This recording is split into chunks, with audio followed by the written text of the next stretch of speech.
É motivo de grande orgulho para nós, sem dúvida alguma, receber uma homenagem dessa natureza.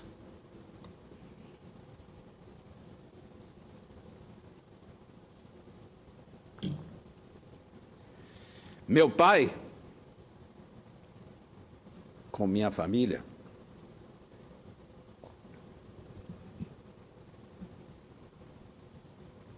era um homem simples, bem simples. Teve 21 irmãos. E ao longo da trajetória em que nós tivemos a oportunidade de conviver, eu tinha 21 anos quando o pai daqui partiu, recebíamos todos os domingos em casa a família, sempre que o pai lá estava e tinha oportunidade de estar. Mas o mais importante de todos esses atos é que ele nos ensinou, desde garoto, desde pequeno, como trilhar o caminho com a sua obra. Católico que o foi, praticante, fazia que eu, a mãe, os demais membros da família, rezássemos a Ave Maria, senadora, e rezássemos o Pai Nosso, e caberia a mim, depois desta reza, de saudar a Deus e agradecer pelo pão de cada dia, cantar uma música do Pai.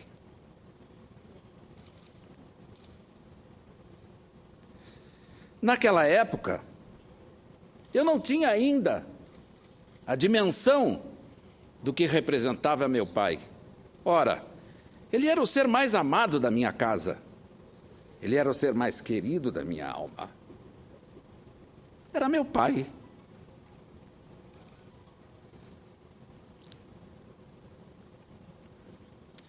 Ao longo do tempo eu fui conhecendo a figura do pai, do poeta, do compositor, do artista, do homem que visitava as cidades e saía além mar e além fronteiras da nossa cidade, a perpétua Porto Alegre, cercada pelo nosso rio Guaíba, ou nosso lago Guaíba,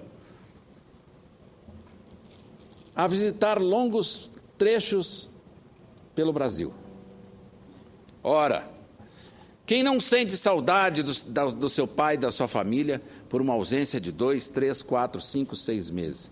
Pois era assim que ele o fazia. Muito bem citado pela senadora e pelo senador Paim, senadora Ana Amélia.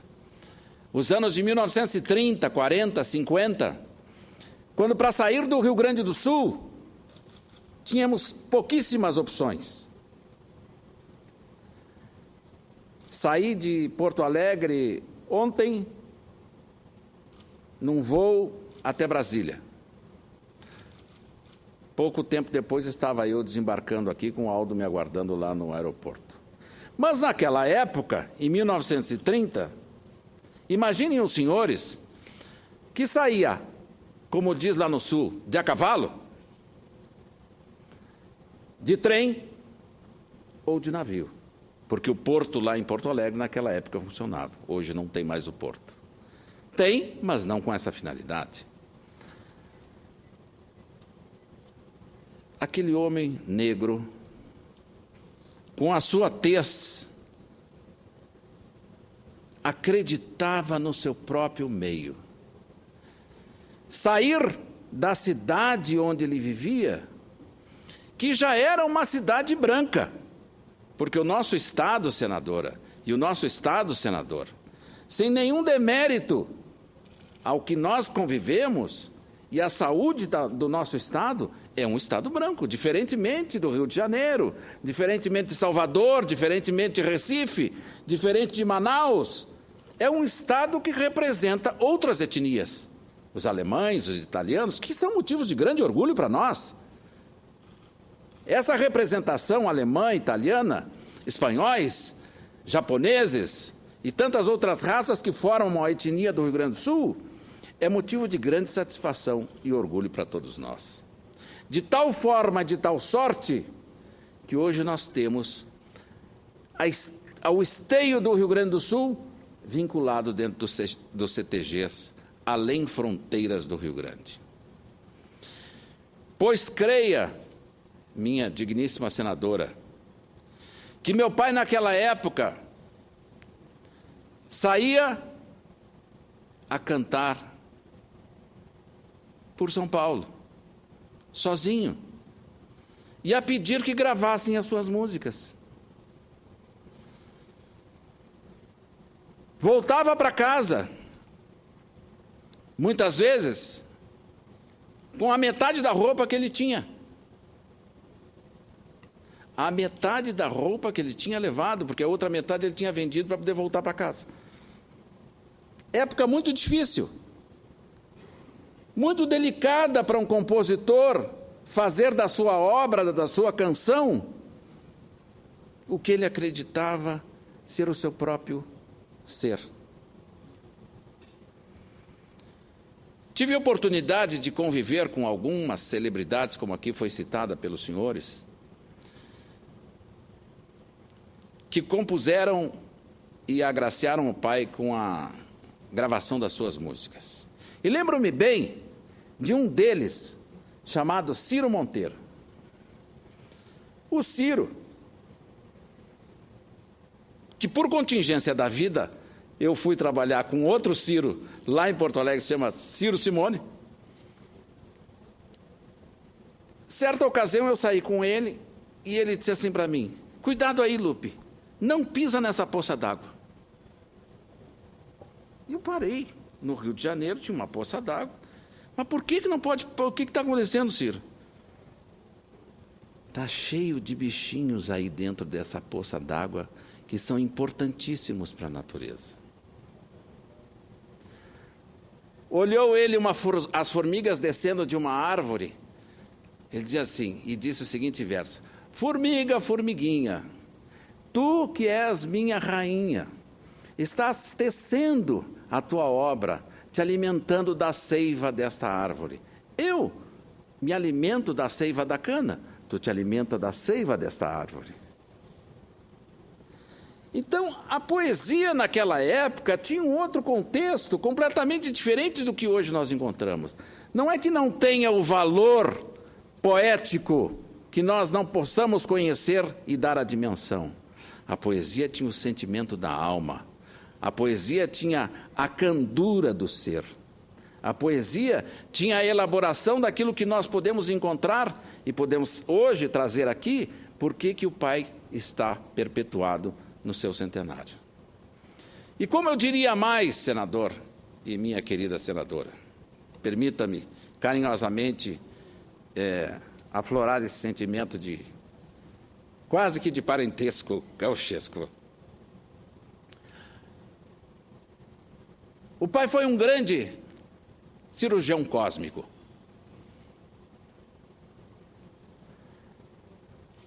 Através de uma instrumentação, instrumentos cirúrgicos, que ele mesmo construiu, que ele mesmo lapidou, ao entender o sofrimento da alma humana, conseguiu adentrar e conseguiu abrir arestas dentro desse sofrimento que o sujeito tinha por perder, por ganhar, por sofrer ou por amar. Adentrar, senador Fleury, dentro da alma humana, distinguir as células que lá estavam perdidas e sofridas pelo sofrimento, pelo amor, pela desilusão, pela falta, pela ausência, ou por uma característica muito especial,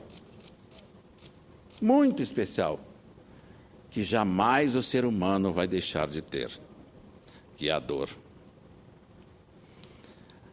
Jamais o ser humano vai deixar de ter a felicidade.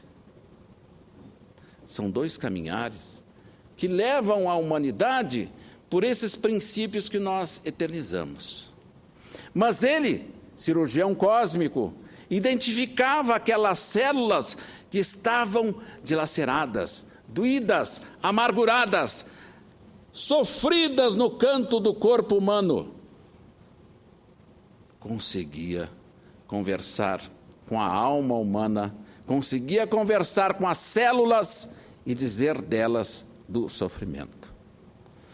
Estas células que compunham o grande cidadão que ali sofria, ele fazia a tradução. Ele trazia esta tradução, senadora, com esta instrumentação que ele teve este poder.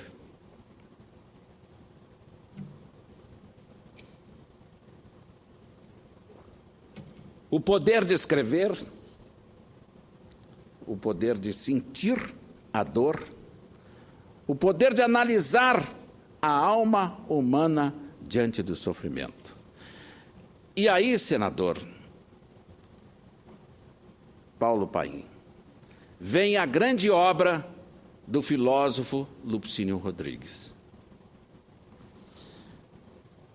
Por quê? Falamos aqui, escutamos aqui, foi dito muito bem dito por todos aqui que passaram, pela senadora, pelo senador, a respeito do boêmio Lupicínio Rodrigues. Ora, mas o que é a vida de um boêmio? Se não viver muito mais do que nós vivemos. Nós dormimos às 10, 11, meia-noite, 1h, o boêmio vai além. O boêmio vai até às 4, 5 horas da manhã. Ele tem um par de dívidas a mais que nós não conseguimos atingir. Ele sai a caminhar pelas estradas da cidade, das ruas, a pensar de como ele vai traduzir o seu sentimento de obra. Ele é um construtor pelos caminhos. Ele pega as coisas que estão perdidas pela cidade e consegue fazer o asfaltamento do ser. A candura da alma humana.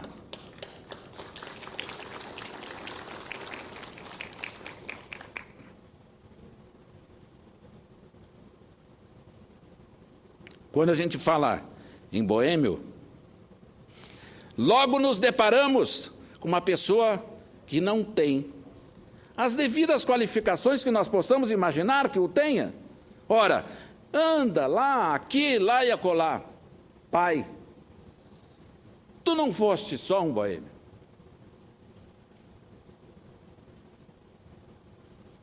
Tu fostes um grande criador.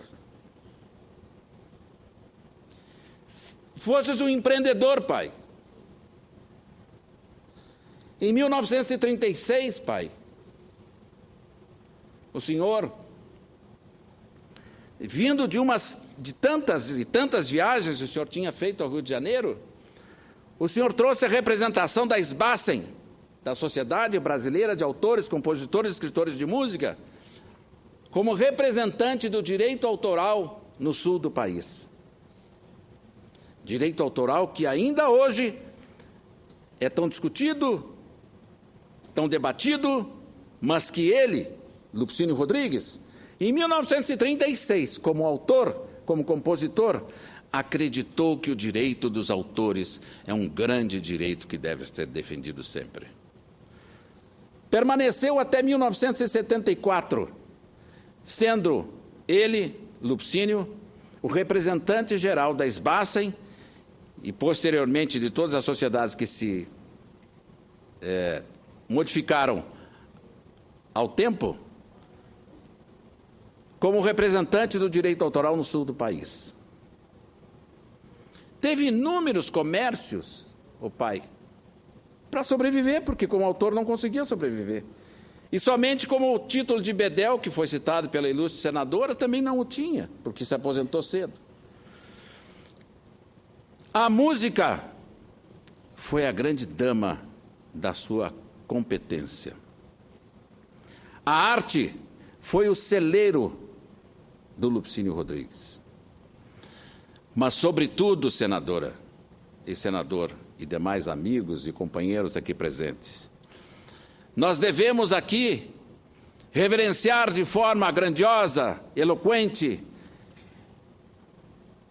a minha querida mãe, a dona Serenita, que soube entender, soube compreender, soube encaminhar o poeta, o compositor, o filósofo, como o senhor citou, senador, para todos os meios, para todas as suas virtudes da vida e trazê-lo para o convívio do nosso lar, permanentemente, por mais de 30 anos.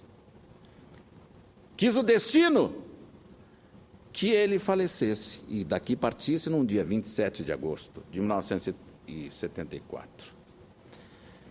Quis esse destino também que minha dileta e também inesquecível mãe falecesse no dia 27 de junho. Quis esse destino também que o meu filho, o Lupicínio Rodrigues Neto, um deles, eu tenho o Lupicínio, a Bruna e o Luciano, mas o Lupicínio Rodrigues Neto nasceu no dia 22 de junho e eu nasci no dia 22 de agosto. Ora, eu não estou aqui por acaso. Eu não vim aqui para só passear. Eu vim aqui como responsável e guardião da obra de Lupicínio Rodrigues. E guardião da minha família. Aquele boêmio, aquele homem que nos deixou a história, nos deixou a memória, nos deixou os versos que transcreveram e ultrapassaram o tempo, hoje se fazem presentes neste Senado, nesta casa. Jamais o pai pensou em estar aqui, senador. Jamais o pai teria pensado em um dia estar presente no Senado Federal sendo homenageado. Ele não pensava assim. As homenagens que ele recebia, e tanto é verdade o que eu estou colocando, que amanhã, às 17 horas, lá em Porto Alegre, haverá uma homenagem, uma sessão solene, do título honorífico de cidadão emérito de Porto Alegre, em memória a Lupicínio Rodrigues. Por quê? Porque nunca em vida, em 58 anos de vida, o meu querido e estimado pai, que eu luto no dia a dia, e luto para dizer que jamais desisto, tenha esse reconhecimento. Na medida em que se consegue tirar as amarras que estavam centradas com a sua obra lá no fundo do mar, e que nós não conseguimos levantar a sua obra, porque já havia passado um centenário, e tantos outros artistas que não conseguem chegar a esse tempo, esta missão me foi concedida, mais uma vez. E não fujo das missões, senador, Procurei abrir um portal e lá chegar. Foi difícil desamarrar. Semana retrasada, ainda estava lá no programa do Jô Soares, fazendo as honras da casa e resgatando mais uma vez um desses enlaces, dessas cordas, dessas amarras que traziam presas a obra do pai lá no fundo do mar. Porque um compositor, quando passa, ele passa do presente, do passado e do futuro. Mas o pai não passou. Ele se eternizou. Ele ficou, mas as amarras ficaram lá. E eu tinha que mergulhar, eu tinha que fazer isto e tinha que trazer de volta.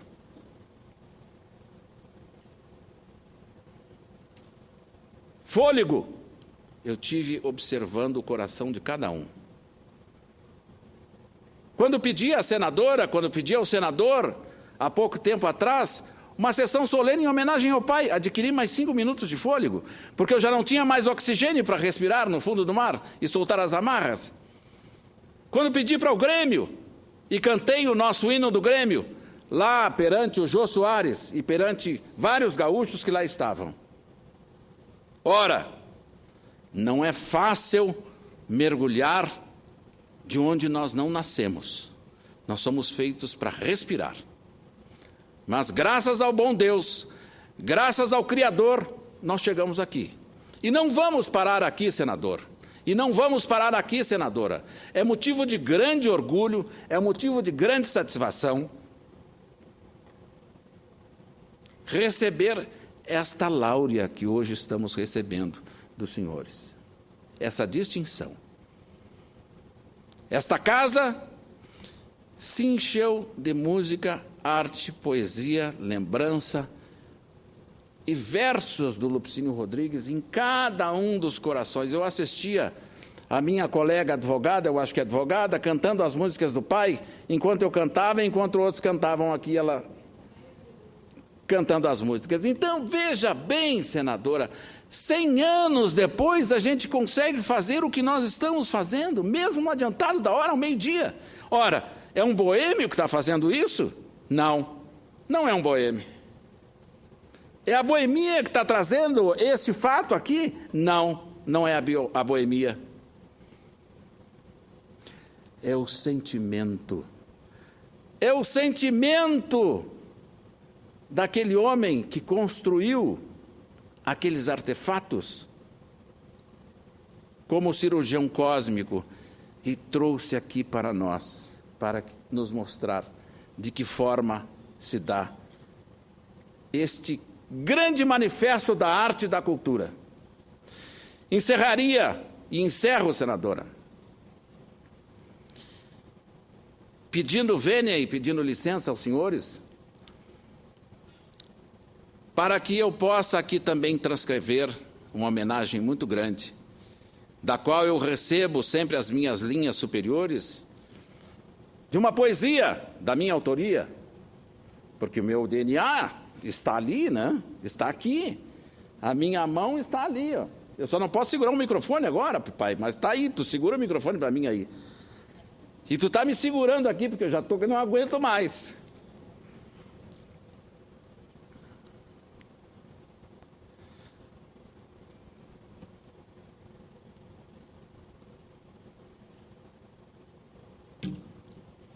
Chama-se Confissão, senadora e senador Paim. E senador Fleury e os demais membros desta casa que nos dão a honra de estar aqui conosco até este momento. Ó Deus, venho ao Senhor para me confessar. Vi o homem na lua pisar e os 10 mandamentos todos desrespeitar. Vi e ouvi notícias de povos em guerra, crianças com fome, tanta miséria e tudo no mundo a se proliferar. Senhor, perdoe a maldade, a ganância e a opulência e todos que sofrem por ter dependência, demência do ser em não saber viver.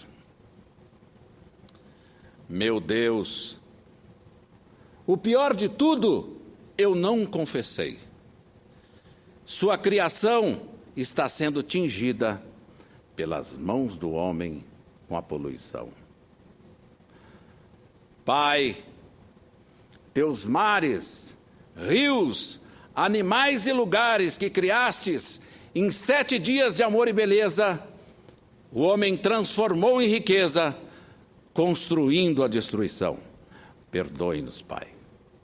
Muito obrigado.